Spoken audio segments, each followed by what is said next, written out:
ఈ రోజు బీసీ రక్షణ చట్టం అంటే కేవలం బీసీవై పార్టీకో లేదంటే బీసీలకు సంబంధించిన నాయకులకు కుల సంఘాలకు మాత్రమే పరిమితమైనదా? మరి ఈ రాష్ట్రంలో నాకు ప్రతిపక్ష హోదా కావాలని చెప్పి ఊరూరా తిరుగుతున్న జగన్మోహన్ రెడ్డి గారికి ఈ బాధ్యత లేదా అని చెప్పి నేను ఈ సందర్భంగా అడుగుతున్నాను.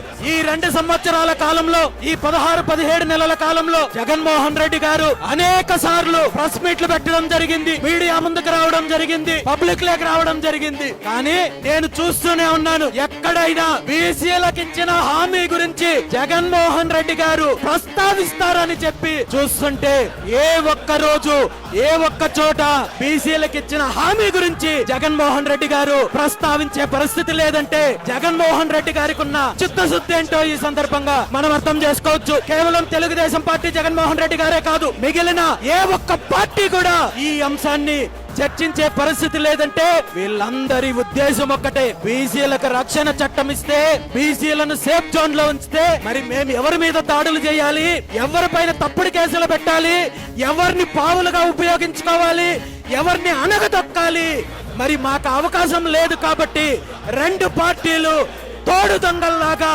తేలుగుట్టిన దొంగల్లాగా బీసీ రక్షణ చట్టం గురించి మాట్లాడకుండా ఈ రోజు కాలయాపన చేసే పరిస్థితి ఉంది.